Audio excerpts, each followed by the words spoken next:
الصدقات والذين لا يجدون إلا جهدهم فيسخرون منهم سخر الله منهم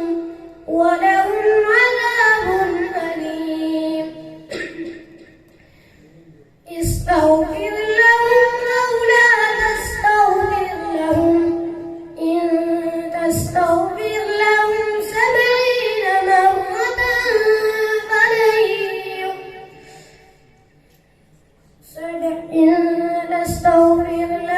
70 مرة فلن يغفر الله لهم ذلك بأنهم كفروا بالله ورسوله والله لا يهدي القوم الفاسقين فرح